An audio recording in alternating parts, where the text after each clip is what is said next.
want to hear about your cool story and we want to hear about you, obviously, right? But we also want to know how you fit into the bigger picture and how you're going to take someone with you. You all are thrilled to have this money. We're thrilled for you to have it. But for us, what's more important than the money is what you're going to do with it and how you landed it.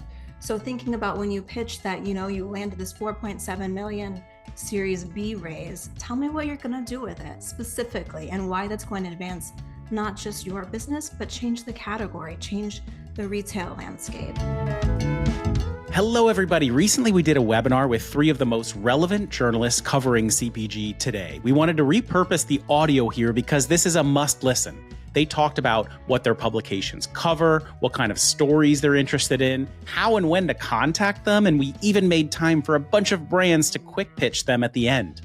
I should note that they all subscribe to our Startup CPG Newswire service where they find press releases that interest them for coverage. You can submit your release for free at startupcpg.com/newswire. All right, enjoy everybody, and thanks so much to our panelists. We had Brooke Just from Food Business News and Food Entrepreneur, Elizabeth Crawford from FoodNavigator-USA, and Adrianne DeLuca from BevNET Nosh. Enjoy. Welcome, everybody. I am super excited about today's session because we have got 3 of the most relevant, important, incredible, famous trade media journalists here with us today. I always think it's really hard when you're an early brand to get media coverage. And obviously, one of those big blocks, I think, is just not even knowing who are the people who actually are most interested in this space, that have the people you want actually subscribing to them. And then once you do figure out who they are, what do they care about? Like, how can you reach them? What kind of stories are they interested in? And I mean, almost one of the worst things to do is to shoot your shot before you're really ready and kind of give them some, mid kind of pitch. So you're like, yeah, let's try to get you prepped to give them an awesome pitch. So the first time you reach out, they're like, yeah, this is somebody I need to start writing about. So we're going to cover a lot of really cool topics with them today. And I think, maybe just to start, if I could ask each of you to just go through and please introduce yourselves and then also your publication. And I'll just go kind of left to right on my screen here. So starting with Elizabeth, and then I'll come to Brooke. Awesome. Well, thank you so much for having me. It is such a delight to work with Startup CPG and to work with you. So super excited to be here. Food Navigator USA is an online publication, and we cover everything in food and beverage except for alcohol and except for CBD. I think you've heard me talk about CBD. I can't wrap my mind around it, so I don't. But we cover everything from sales and earnings to new product innovations to lessons for startups to stories of veterans, sharing their stories. And so part of what we do at Food Navigator USA that I think is really cool and will be particularly interesting, hopefully, to you all is we have a podcast. So the first part of the podcast is Food Navigator USA's Soup to Nuts, and that covers emerging trends, regulatory pressures, and marketing strategies. And I think we're coming up on our 8th or 9th year, which is wild to me. But then earlier this year, we launched Founders Fundamentals, which is a monthly podcast that does exactly what you are trying to do, which is figure out the nuts and bolts of building a business in a safe space with no judgment. So sharing lessons learned, sharing the basics of, oh God, what's a purchase order? And oh God, who do I pay and how do I make that money work? So that's a really cool one. That's done by my colleague, Ryan, who's an amazing reporter. Also on our team is Denise Adaman, also an amazing reporter. And these women are so friendly and accepting. And I encourage you to reach out really to any of us with your stories.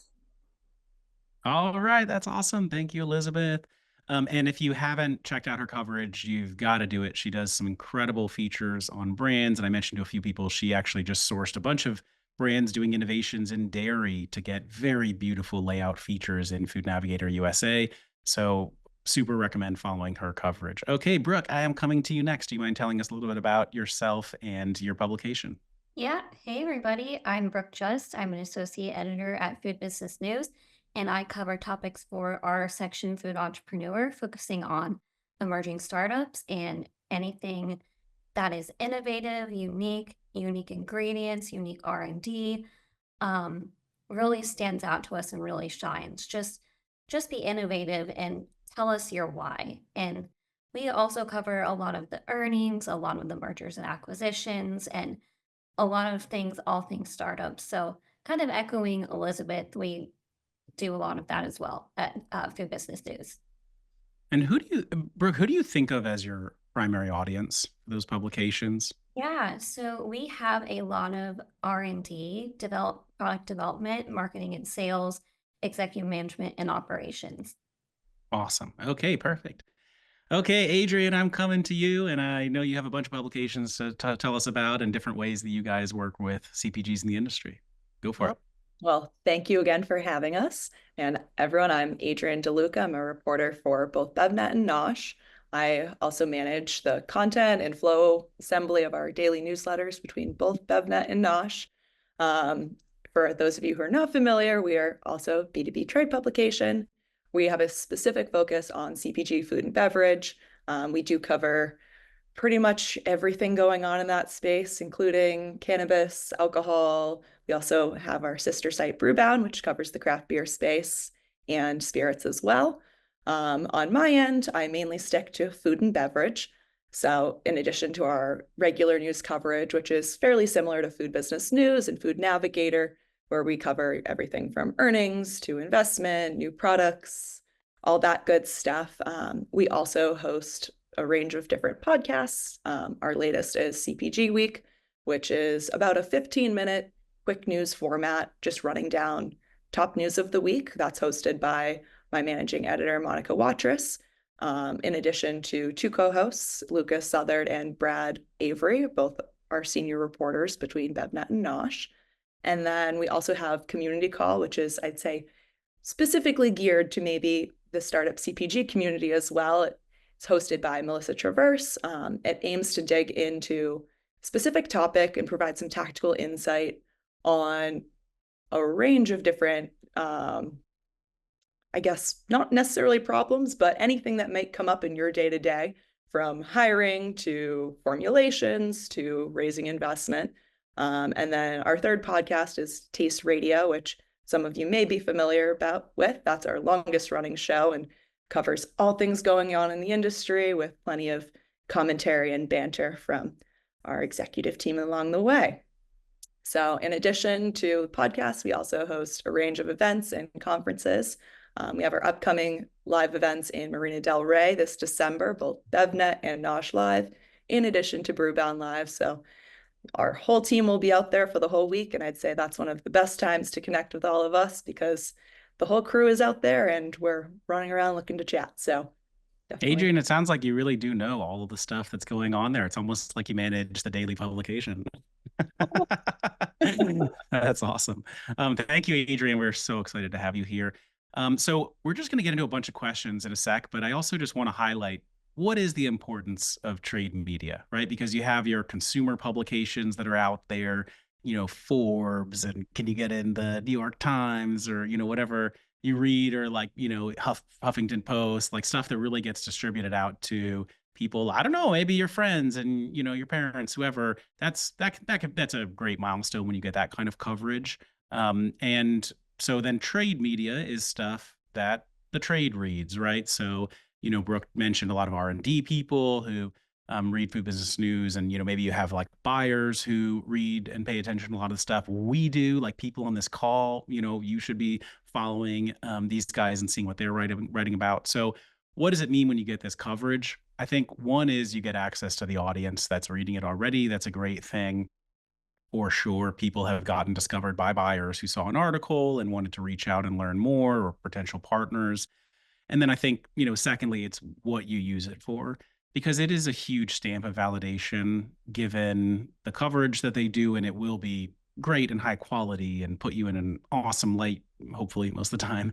And then, I think that is a big shining moment for you to post about it and to tell people and have a slide showing all the cool coverage that you've gotten, just as another stepping stone in the validation you need to show a buyer to get on shelf and show investors. So the work that they do is incredibly important and also valuable for an early brand, which I know is why everybody has shown up here today. So just getting into a little bit more specific questions. So I'll start with you again, Elizabeth. What are the kind of stories that you're most interested in, especially for brands out there that are wondering if they might be a fit for your kind of coverage? Yeah, so for the startup community, one of the things that we do at Food Navigators, we have a weekly video series called Startup Spotlight. And I think that is a really fun place to showcase not only new entrepreneurs and new products, but to share the lessons you've learned. So when we look at that series, what we're looking for is sort of community building. So we want to hear about your cool story and we want to hear about you, obviously, right? But we also want to know how you fit into the bigger picture and how you're going to take someone with you. So that's really the goal of that series. I think, the other thing that we think about when we're covering startups is we see a lot of fundraising news, maybe not as much now as we did in 2015, 2016, but it's coming, right? And it's exciting. And I get it. You all are thrilled to have this money. We're thrilled for you to have it. But for us, what's more important than the money is what you're going to do with it and how you landed it. So thinking about when you pitched that, you landed this 4.7 million Series B raise, tell me what you're going to do with it specifically and why that's going to advance not just your business, but change the category, change the retail landscape. So that's sort of what I think about when I think about what I'm interested in for Food Navigator USA, especially in the startup scene. But we're also interested in innovative products. I understand IP, but think about what you can and cannot share when you talk to us. And again, we're always looking for that sort of what can you do to help lift up someone else, to help another reader? Fantastic. Okay, great. So, Brooke, for Food Business News, Food Entrepreneur, same question for you. What kind of stories are you most interested in? Yeah, really, again, echoing Elizabeth, she's like taking these words out of my mouth. Like she said, covered the startup and the unique ingredients and products that are really innovative. Like I just covered Pixie Puffs. She was hemp, sorghum, and kelp in a puffed chip, an extruded puffed chip. And like that really catches our eyes. Something that is just totally out there, totally unique. Um, and then again, along with fundraisings, like what Elizabeth said, what they're going to help the company do, how they're going to scale and start up scaling their business. So I recently just talked with a friendly bread and how he's going to scale his business with the new facility that he's going to rent out to others. And that was really cool, how startups are going to work around these funding issues because it is such a problem right now, and how you pivot in those times, and really just being nimble and flexible in your business plan is really interesting to us. So kind of going off Elizabeth again, I mean, we really do a lot of the same similarities. And another thing I will mention that we like to cover is unique food tech startups and pinch competition. So if you win, like, let's say, Fancy Food Show or the bigger ones that were on this summer, sorry, the names are blanking right now, but anything like that is really drawn to our readership. All right, amazing. And Brooke also gets a gold star because she subscribes to our Startup CPG Newswire roundups, where for free you guys can submit your press releases at startupcpg.com/newswire. And then we have amazing reporters like these incredible ladies who look through those, and because they are looking for stories to write. And so Brooke covered one of the first stories actually that came out of that Newswire service, and gave even more visibility to one of the brands from the community. So they are out there, they're reading that stuff. So definitely hit up our Newswire. Okay, Adrianne, coming to you, same kind of question. What stories are you interested in? Probably lots of different kinds. Well, I feel like I'm going to be echoing a lot of what Elizabeth and Brooke just said as well. Investment, I'd say, and M&A just generally has been a major topic our editorial team's been focusing on. I'd say, at the startup entrepreneurial level, it doesn't necessarily need to be, that Series A or that first round of institutional funding. We love to hear, how you scrape together cash for that first big production run, or how you landed that first meeting with a buyer, and what really, piqued their interest and tipped the scales in your favor, what challenges you're facing day to day. I, always go back to everyone in our community, or our main readers are, other entrepreneurs. So you don't have to give us away your secret sauce, but, what strategies, what, email you sent could help out the next founder. Those are really, the stories that we love to tell. And then I'd say beyond that, I'm also kind of going off of what Brooke said, personally, I'm a bit of an ingredient nerd, so I love seeing new innovations. With kelp was a big one I feel like maybe a year or so ago. Lupin beans were coming back, it seems. All those heirloom forgotten grains. Love seeing just novel applications, uses. Always just of personal interest to myself, in addition to, new sustainable innovations. And I guess that takes me right into the regenerative agriculture movement's been another one that's just been following closely as someone who grew up working on farms and is just very passionate about that space. Yes, that's awesome. It's funny how you mentioned that because I feel like we always see the stories about founder X raises 4.5 million at 35 valuation. I actually would way rather read the article that you write that's like, this founder doesn't raise money, bootstraps, keeps their job and does this as a side hustle and owns 100% of their business and gets 1,000 doors. That is the article. Be like, yes, that's the one that I like. All right. Please send it our way. Yes, right. Or like, yeah, like I love that story about, I forget which brand it is that made the Obama O's. I think it was like Zappos or something, who they made a cereal called Obama O's because they figured out they could just launch this thing and make a bunch of money real quick and use that to fund their business and not have to fundraise in the early days. Oh, everyone's saying it's Airbnb. Thank you guys. That's incredible. Like, yes, please, if you guys have some clever story about not fundraising, that's what I want to see personally. I think that's amazing. We might have to do another webinar on clever not fundraising techniques. Or I just did a podcast episode with Ryan Williams from Fabid, and he was like, I actually think a pretty legit strategy is maybe, like, because VCs are so hard to get money from now and the valuations suck, maybe go to the Four Seasons and just see who sits next to you at the bar and talk to them. That could work out well. So if you've done that also, I would love to hear about it. Okay, cool. So next question for the panel. So starting back with Elizabeth, I'd love to ask you, what are some of the key trends that you're paying attention to right now in the industry? What's some stuff you're seeing? Yeah, so we are watching. We're watching how the FDA is reorganizing. We're watching how the states are handling chemicals, right? So bear with me. I'm going to close this loop for the startup community. So we're also watching, how GLP-1s are going to impact negatively, positively. We're looking at how the school lunch programs are changing. So these are this is where I'm going with this, so stick with me. These are some big national stories that maybe seem really far away from you, but if your product fits or is a solution to some of the challenges that are causing or contributing to the turmoil, that's a really great pitch. Let us know, right? So if you know that red dye 3 or blue 1 and 2 are going to be phased out in the California school system, and you have a spirulina, or you figured out a way to bring forward a red cupcake that is beautiful and doesn't taste like beets, let us know that and tag it to sort of that national story, and that will help sort of elevate it in our story orders and in how we think about prioritizing the news. So I say that as I know that some of these issues seem really big and high level, but they're not. Everything impacts you and you can fit into everything.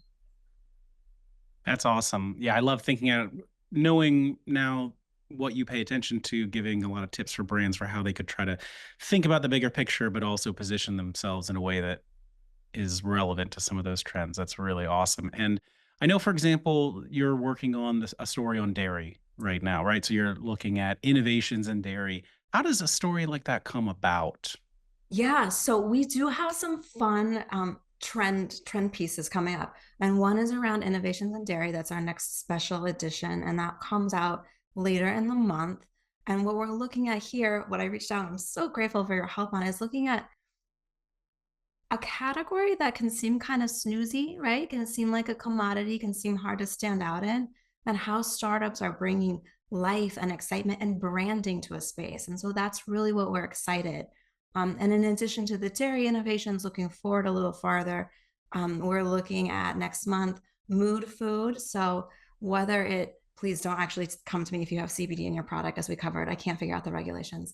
But if maybe you're a lavender and lemon balm, or how you're creating a beverage or a food that is going to impact someone's mood. Maybe you're helping them carve out a moment for themselves, or maybe you do have sort of a L-theanine component, right? Something like that.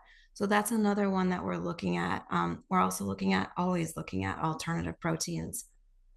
Before I leave this job, my goal is to not have alternative in front of proteins and just to say proteins.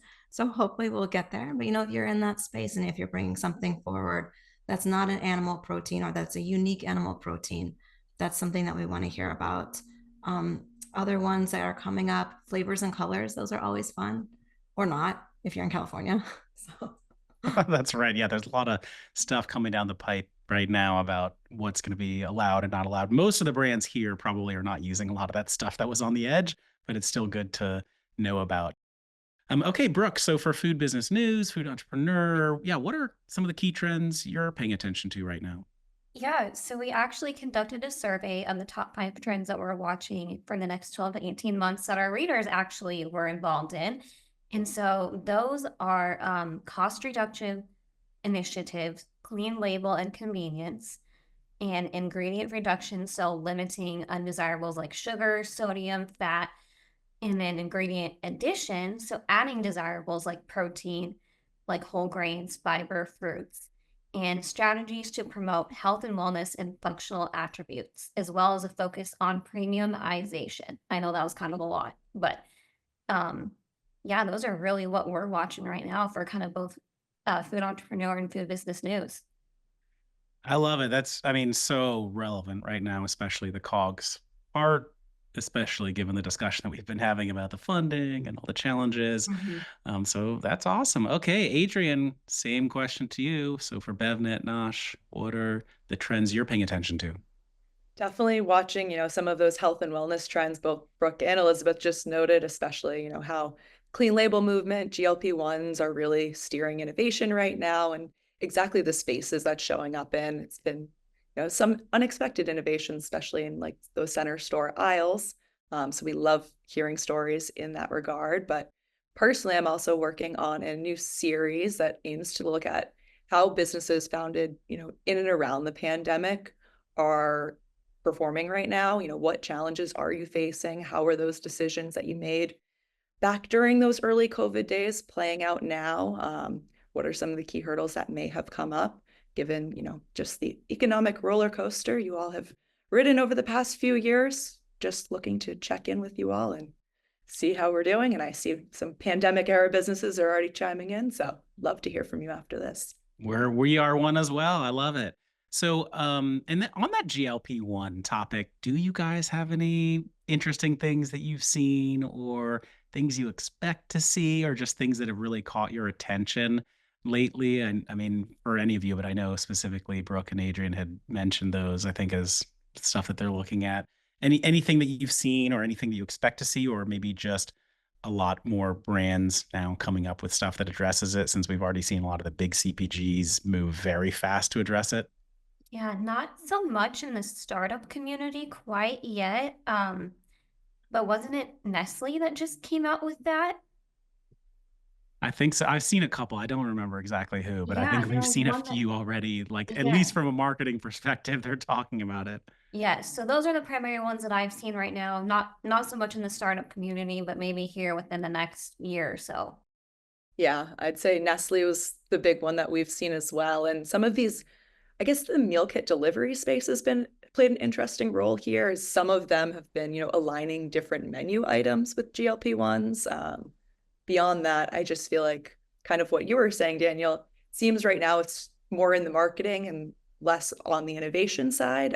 So a lot of those higher protein, high fiber products seem to trying to align themselves as GLP-1 complements. We'll be right back. Is your CPG business taking off? You can easily check off the EDI capable box as you break into retail. SPS Commerce is your gateway to retail growth. With over 1 million existing trading connections and counting, you get instant access to the largest network of up-to-date, mapped EDI connections to retailers, distributors, 3PLs, brokers, and other supply chain partners without doing any of the heavy lifting yourself. With over 20 years of experience, SPS Commerce is the partner you can trust to get you up and running quickly and be there to scale with you as you grow. Plus, their team of experts is available 24/7 for support, ensuring you have everything you need.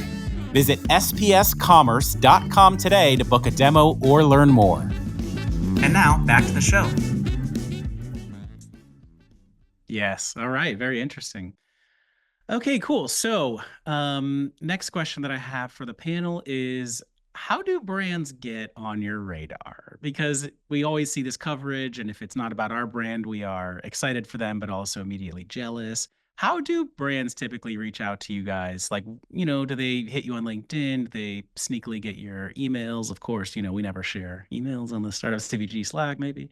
But also, what trade shows do you go to where you meet people? All of those kind of things. So, Elizabeth, I'll start back with you. Well, my email is not a secret. It's elizabeth.crawford@wrbm.com. It is far and away the best way to reach me, although reaching me on LinkedIn is great as well. I mean, I think the big thing is that we don't know who you are and we don't know your story if you don't reach out to us. And we're just people. We want to hear your story. We're not scary, right? So just shoot us an email, or reach out on LinkedIn. We go to all the major shows. I will say that my approach to shows, I have learned that there's no way to do them all. So I do plan it out ahead of time, and there's very little wiggle room for just wandering around. So if you're going to be at a show, let me know several weeks ahead of time and I'll get you in the calendar.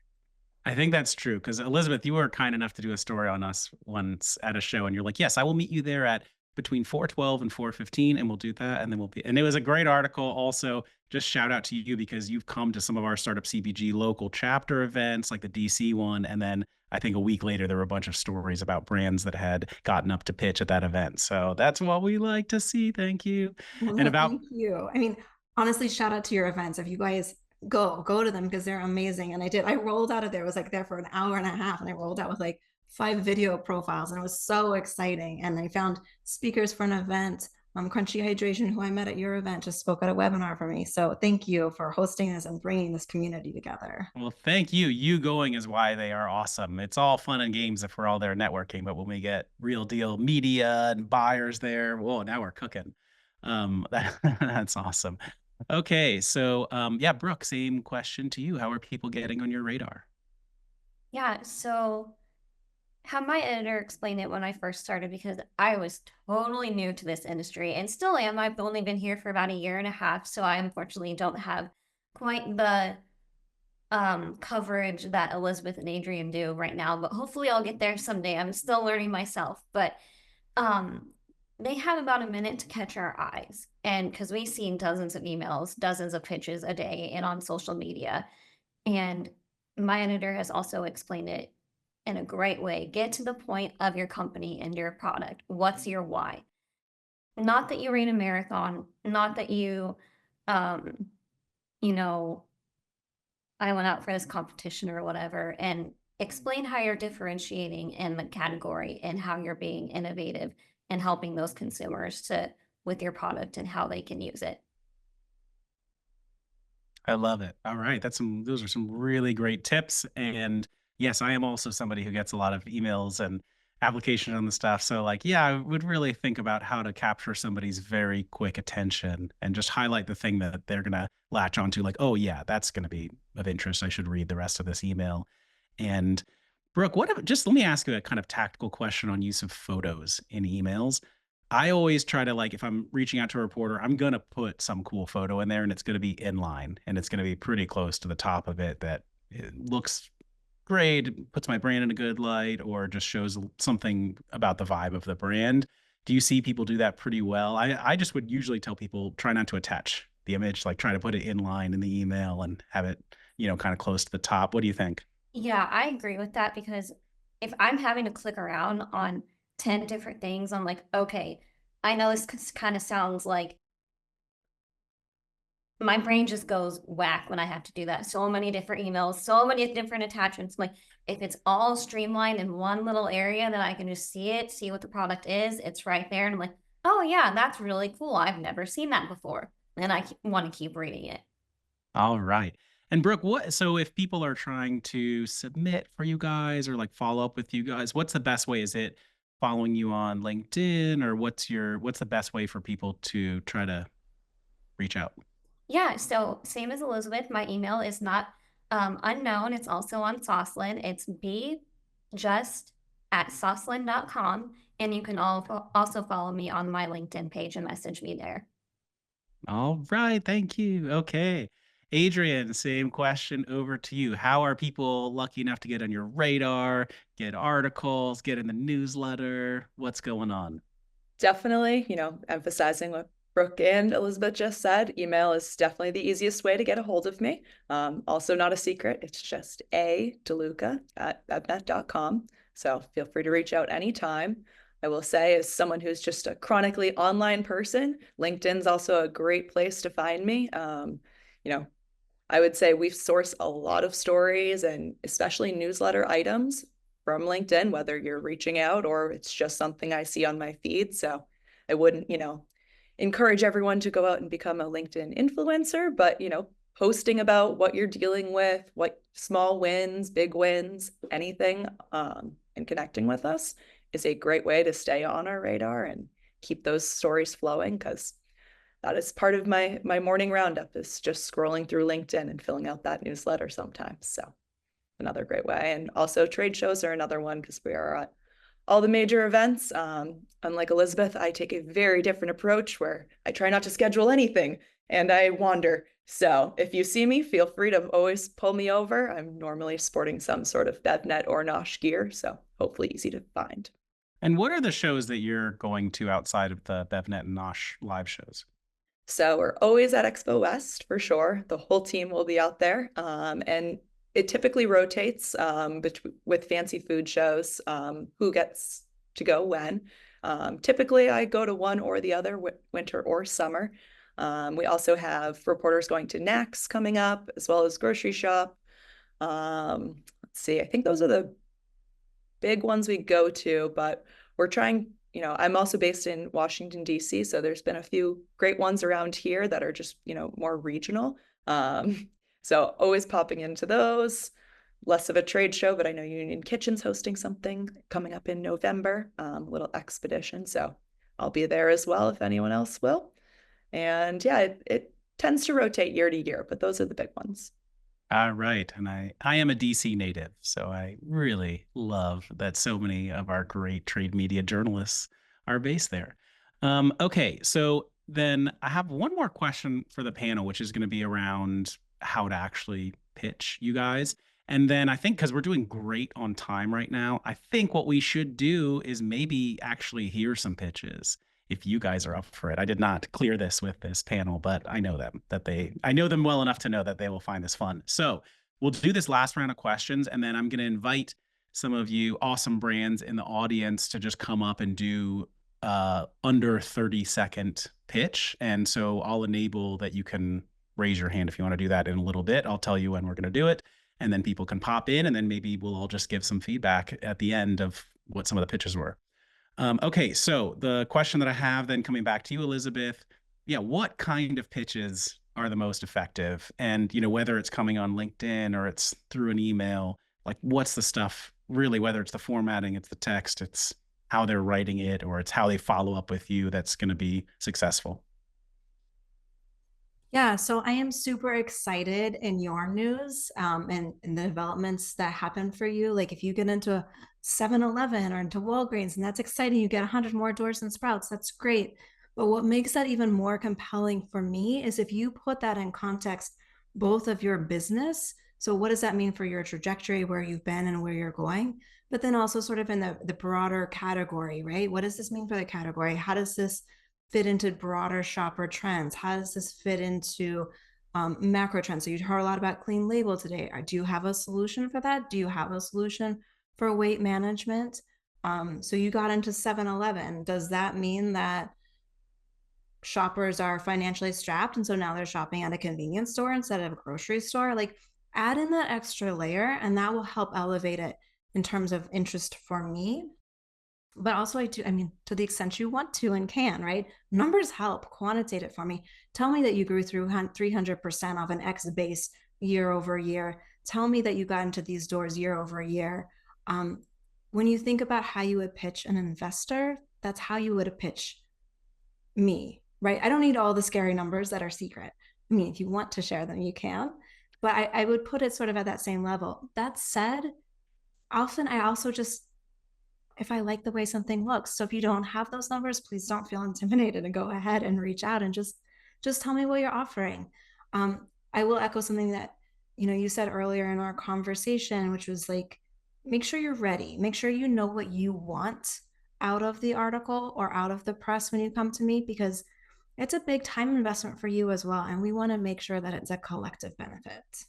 I love it. And is there a no-no for you of like, oh, it drives me nuts when brands do this, whether it's the frequency of follow-ups or just some kind of way that they like overhype their brand, like probably will revolutionize the way that everybody lives their lives. Like, come on. Is there anything that you can recall? Is there anything? So you can't over email me. Let me just get that out there, right? Like if I don't respond to you, don't take it personally. I probably didn't see it. So go ahead and lift it back up to the top of my inbox. Um, I'll echo what Brooke said. I don't want to click on anything. So to the extent you can cut and paste your press release into the bottom after your signature, that helps a lot, because when it's 5 a.m. and I'm reading my emails on my phone, I'm not going to open anything. So that's the takeaway that I would offer. That is a good tip. Okay. Brooke, coming to you, same question. Yeah, what kind of pitches are the most effective? Like, how are people really getting the info to you in a way that works? Yeah, so again, kind of reiterating off my last question, the ingredients and what your product is right off the bat and what you're trying to solve really grabs my attention. At FBN, we are focused on what that product is, how you got to your product, and how you're differentiating in the category and how it will help and affect consumers. So if you have all those listed in little bullet points right at the top, in not one long big paragraph, that really helps because that's a lot for my eyes to constantly go through. So little snippets is really also helpful. That is awesome. And are there any no-nos for you also? Things that just drive you nuts? No, not really. I mean, I know people are also just trying to get our attention, and we're all just people trying to get our name out there and our brands out there and what we do out there. So, yeah, nothing that I've really seen that's been like, oh my gosh, this is really annoying. That's good to know. I feel like if you also email a reporter and they don't respond, you see them at a show, you're like, oh, it's going to be weird. Like they hate me because they didn't cover it. But based on what you ladies are saying, it sounds like we probably just didn't see it. We don't remember that. We get like hundreds of emails. Yeah, no, there's no harm in emailing us. We're just people. And if we don't respond, it doesn't mean we don't love you. We do. Just there's a lot going on. I really appreciate the three of you. Honestly, I think just because we all build up the media so much in our heads, but I know each of you to be just, really warm, wonderful people who are very supportive of the brands out here. And I'm sure all of them feel that as well. So thank you. Okay, Adrianne, let's round off with you. So what kind of pitches to you are the most effective? I would kind of emphasize what's been said already, but definitely concise and data-driven pitches are always appreciated. If I, kind of like what Elizabeth said, if I can quickly skim that on my phone and understand from a few bullet points that this could be a story, like that makes my day a little bit easier, shaves off 10 minutes of weeding through long paragraphs of what you may or may not be pitching us. Definitely, we want to learn about your brand, but elevating the news bits to the very top. We do find brands quite often burying kind of those exciting bits, later on in the press release. So I'd say keep it concise and elevate the news to very, very top. And on that data part, so sometimes you see ridiculous numbers out there, right? That are like, well, we grew 1,000,000% because last year we only sold 1 unit. So that's a huge growth percent. Like, is there a point where you see the data gets kind of ridiculous? Because as a brand, obviously, we need to put ourselves in the best light possible. It's what everybody does and should do. But do you feel like there's a line where sometimes you can see a data point and you're like, well, I don't know about that, buddy? Absolutely. I'm glad you brought that up because we do get pitches more often than not that are, we grew 3,000% last year. Well, we didn't exist last year, so that may be why.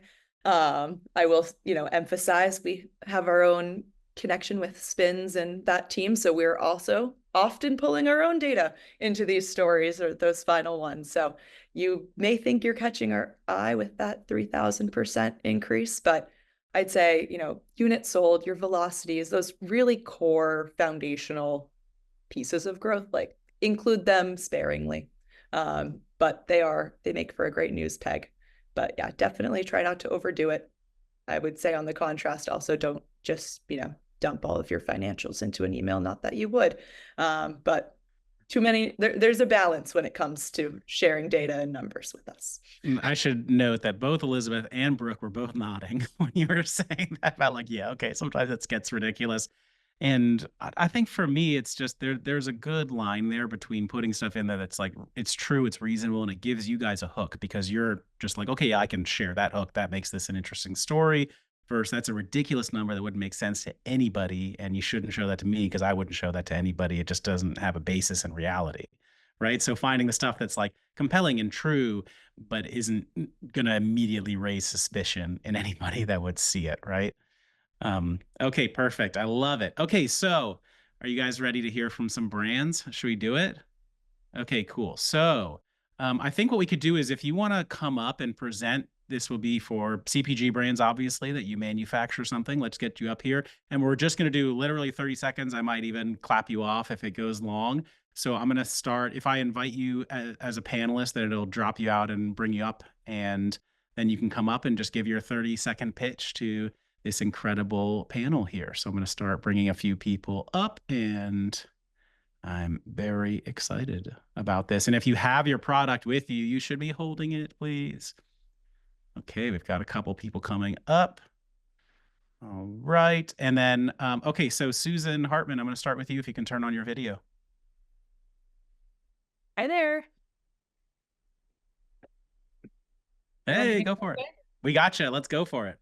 Okay, great. Hi, I'm Susan Hartman. I'm co-founder of Recoup Beverage. We are a gut-healthy hydration beverage. We're the first drink to be regenerative organic certified across its portfolio. We use prebiotics, electrolytes, and ginger sourced from maple tree water. So a really amazing, ultra hydrating. And our big news this week is we are going to be national in all of Sprout's innovation set starting today. So rolling out all this week. I've got a press release coming out on the 7th. We're also in Wegmans, Erewhon, Jimbo's, and on Amazon, which now has a regenerative organic certified set. Thanks. All right. That's amazing. And I'll ask maybe at the end of all of these, maybe the panelists could give a little bit of feedback to everybody instead of putting anyone specific on the spot. Awesome. And I know Recoup was mentioned by Jimbo's as their first regenerative beverage that they were launching with. Okay, Aaron, I'm going to come to you next. Thank you, Susan. All right, people, I'm about to tell you about an e-com subscriptions contest with a massive prize. Did you know, for e-com brands that offer subscriptions, a single subscriber is worth 3 times as much as a regular customer? You can ask around, it's true. And that's why Recharge, the #1 subscription platform, is celebrating subscriptions with the Tomorrow Brand Challenge. If you enter this contest from January to June 2025, your brand running a top-notch subscription program that attracts and retains lots of new subscribers could win you the biggest prize in e-commerce history. It's $100,000 in cash, $50,000 in funding for a splashy marketing campaign, a team retreat of your choice, and even a couple tickets to see a big race out in Monza, Italy. That's a lot of stuff. And you know what? Even if you don't win the prize, you're still going to come out of this with a bunch of new subscribers and a stronger brand, so you can't lose here. All you have to do is head to Tomorrow Brand, that's TMRW brand.getrecharge.com to check out the terms and conditions and sign up by December 31st, 2024. I don't know why any subscription brand would sit this one out. Good luck.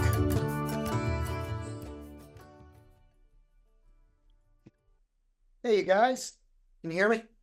Yes, sir. All right, we're talking about Grillicious. Grillicious are flavor-infused cooking wipes. They are all made 100% in the USA. They are 100% all natural. They are also, going back to Brooke's comment, they are gluten-free, peanut allergen-free, vegan, keto, kosher, no additives, no preservatives of any kind, no sodium, no carbs, and a bunch of other good things that I can't rattle off in 30 seconds. But we are starting to see, we just launched middle of last year. We are seeing distribution at both retail and online marketplaces. Most recently, we're onboarding with Tractor Supply Company here in Los Angeles. We are in all 27 Gelson's markets with 2 SKUs. And the U.S. Coast Guard has taken an interest for all of their bases. But like we basically use Grillicious on any cooking surface. Doesn't matter if it's a grill, griddle, air fryer, potatoes, anything. And so make it more delicious with Grillicious. All right, great job, Aaron. Okay, Eric Ranks, I'm coming to you next. And Eric, you're on mute. Let's try that again. Can you hear me now? Yes, sir. All right, Eric Ranks here, 22 Salute Spirits and Coffee. So I'll hold up 2 of our products here. Our products are all veteran dependent, minority and woman owned is our brand. All of our products are made in veteran owned facilities, and a percentage of all our proceeds go to reduce veteran and first responder mental health and suicide prevention. And we're the first spirits company to put the suicide crisis line on the back of all of our products, so that people know that there's hope when they're in a time of crisis. And we're 2 years old. The first year we just focused in one market and really built that market. Now we're in about 360 locations nationwide. Kroger's our biggest partner, but we're also in places like Total Wine. We're in anyways, a bunch of different retailers across the US, and we're super excited to keep growing and appreciate this opportunity to share this. All right, great job. Thank you so much, Eric. Okay, Elance, I hope I'm saying that right. You're up next. Hi, my name is Lance Kesner. I'm with Millie's Sipping Broth in a tea bag. Basically, you crush your snacks cravings by drinking broth. You make a fresh cup of broth with each one of these. We were voted Outstanding Hot Beverage of the Year at the Fancy Food Show. We won a Gold Fancy Food Show Award 2017. It was the first time a broth had ever won that category. Basically, our news is that we were a top Nielsen IQ performing product in the soup broth category, and we were once only available on the Weight Watchers website, and we're now going into the soup aisle across all of the stores. Across half of the stores of Walmart nationally, basically increasing our distribution by 6 times.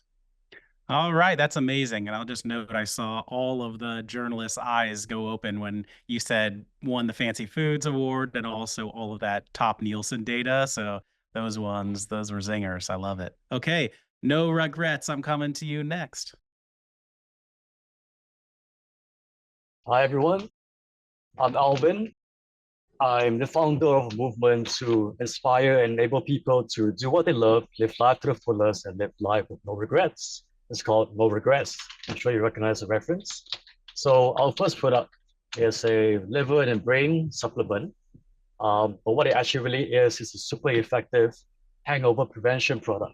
So I spent the past 6 years in R&D drinking myself almost to death to make sure that it was really effective. We launched last week in the US, and we're here to cure the US of hangovers forever. Thank you. All right, great job. Okay, I am next going to come to Nikki.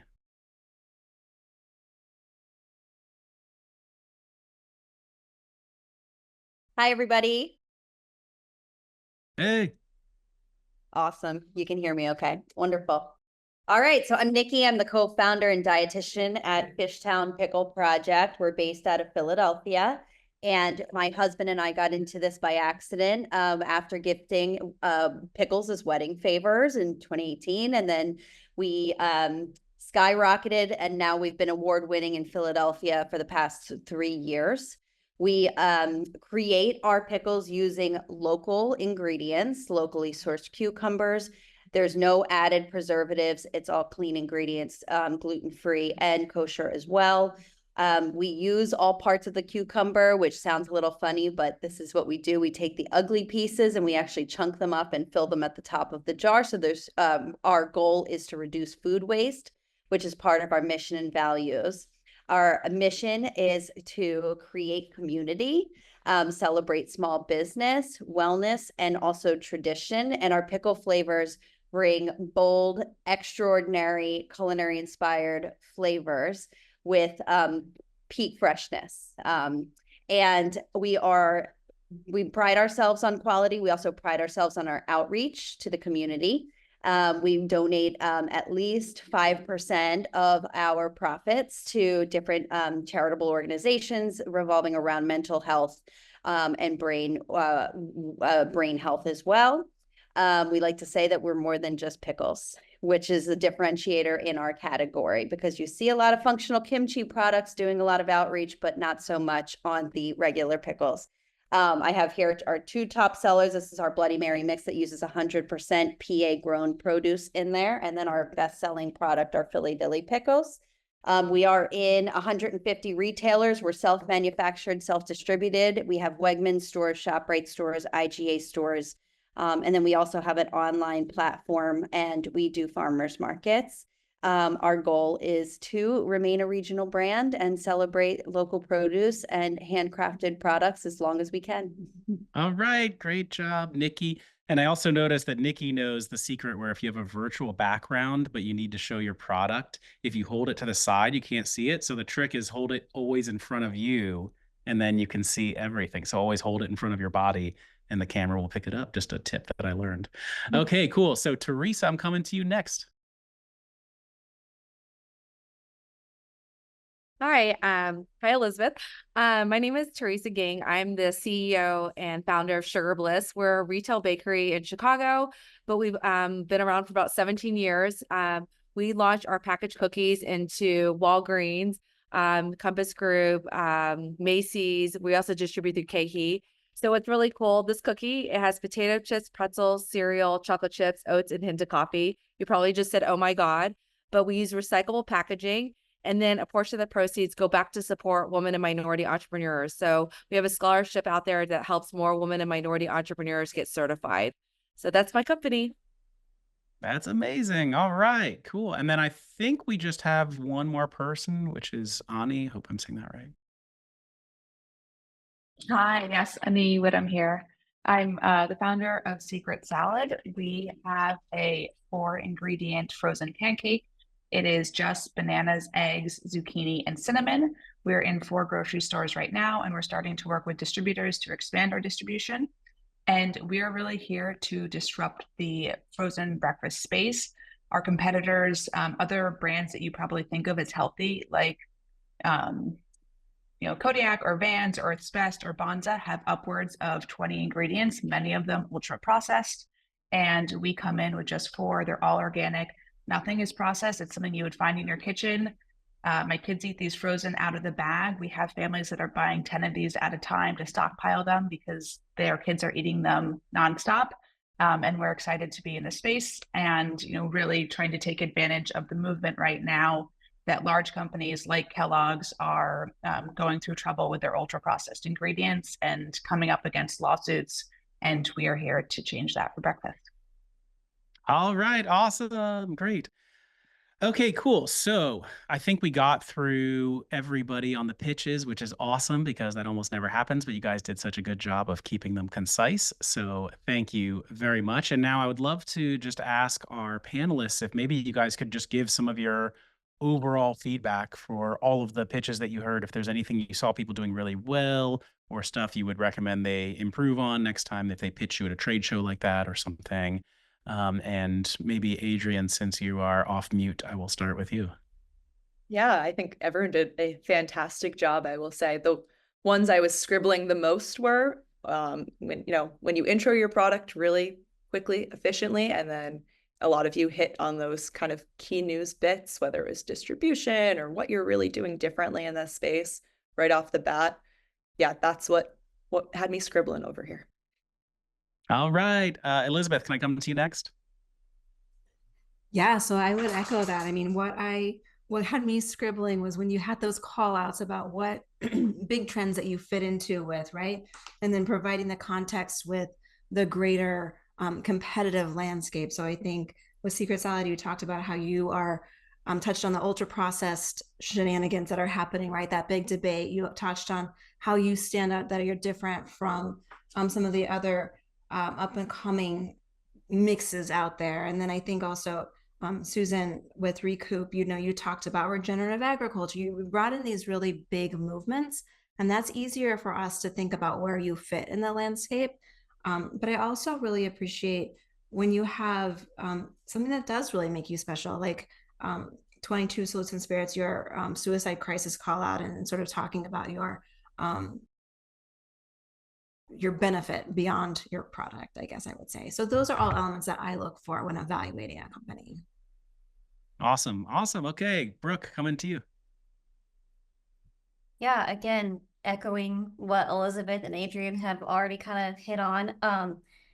At FBN, we also really like the manufacturing aspect of things. So if you're with a co-man, or if you're self-manufacturing, or if you're with a co-packer, we like to hone in on that in our stories as well. So if you can kind of tell us that right off the bat. And then some things that I was noticing was a lot of marketing, like we're vegan, we're gluten-free, we're non-GMO. Like, yeah, those things are important, but not so much for what our readers are wanting. They're wanting to know the ingredients. They're wanting to know exactly what the product is, because they can go on the back of the label and see that, oh yeah, or on the front of the label, this is non-GMO or whatever. They want to see what the actual physical product is and how it will help them, what it will taste like, and all that jazz.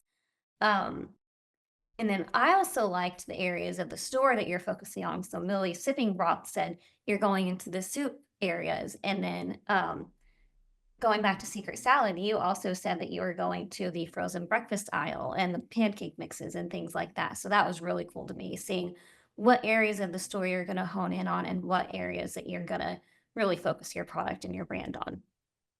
I love it. And Brooke, it's actually for me, and I've known you guys in your publication for so long, I actually did not know that about that's the kind of stuff that you guys prioritize when people pitch you. And it is so helpful, because all of the times that I did try to pitch you guys a story, I'm like, oh gosh, I was pitching them some BS. I wish I had known that about your audience. I could have done so much better, but now I will in the future. Now I know, and now everybody knows, which is why it's so awesome to have you on here today. So thank you really for sharing that. And then maybe I'll just offer one last piece of feedback for everybody. I mean, first of all, thank you to everybody who came up and pitched. I know it can be a little kind of hard to do on Zoom. It's a little weird, if you can show your product to everybody. For me, the ones that I immediately latch onto are the ones that are done but with, I would say, authenticity, passion, and ease, where the founder or whoever is pitching, just you come in and you roll and you're speaking from the heart, and you're not reading off something or trying to remember the perfect words to say, because honestly, that stuff doesn't matter. Just like if you, did I remember to say exactly all the attributes in the marketing language? But really, if you just come in and you're talking to a human, right? And they know if you're actually just trying to like memorize something, and then it does not hit the same way, right? So give them that like live music, unplugged acoustic version. And I feel like that's the thing that always gets me. Is that something that resonates with any of you? Yes, everybody's nodding their head. Okay, cool. All right. Well, that brings us to a close here. So again, I just really want to thank the three of these awesome trade media journalists, some of just the most absolutely relevant journalists in the space, for making some time to come here and listen to all these pitches. And they gave out their emails, which is so good and hard to come by. And now you know exactly how to pitch them, what to say to them, what kind of stuff they're interested in. So I'm really excited about it. And then just last thing here, which is there a time of the year or time of the week that people shouldn't be pitching you? Like, don't send me that email Friday end of the day. I'm not going to look at it. Anything from like Brooke, maybe I'll start with you for that last one. I mean, email is going to be going all the time, right? It's never ending. It never stops. So really, if that's when you have time to sit down and send out your email, we will just look at it the next Monday morning. It's not gonna make or break our day. If we see it, we're just like, oh, okay, we'll come back to it. All right, Elizabeth, same question to you. Yeah, I mean, I would echo it. Send it when you can. It's more important to send it. but there is a special feature where you can schedule a send. So it is kind of better for me if it's sent during US business hours, because when I wake up, my company's based in the UK, then I'm drowning in European emails, and I don't want yours to get lost in that. So send it during US business hours. Okay, cool. Okay, Adrianne? I would echo the same, although I will say I got a pitch last Friday afternoon for a story that we then ended up running Monday morning. So I would not encourage you to pitch us at, 5:30 on a Friday afternoon, but like Elizabeth said, if that's the time you can get it done, we'd rather have the email in our inbox than not. So I did hit somebody up on LinkedIn recently on a Sunday, and they just hadn't responded to me in forever, but I knew they kind of wanted to interact on something. And then they finally emailed back and they're like, thank you for your follow-up on the last few Sundays. And there's like sort of gave me a little dig on it, but I'm like, yeah, but you did respond. Like, cause I know you're going to see it if I send it. And I was like, all right, probably don't make a practice of that, but it did work that one time. All right. Thank you guys again so much. I can't wait to see all of you at our events, and thank you again to all the brands. All right. Have a good one, everybody. Thanks, guys. Thank you so much. All right, everybody. Thank you so much for listening to our podcast. If you loved it, I would so appreciate it if you could leave us a review. You could do it right now. If you're an Apple Podcast, you can scroll to the bottom of our Startup CPG podcast page and click on Write a Review. Leave your company name in there. I will try to read it out. If you're in Spotify, you can click on About and then the star rating icon. If you are a service provider that would like to appear on the Startup CPG podcast, you can email us at partnerships@startupcpg.com. Lastly, if you found yourself grooving along to the music, it is my band. You can visit our website and listen to more. It is superfantastics.com. Thank you, everybody. See you next time.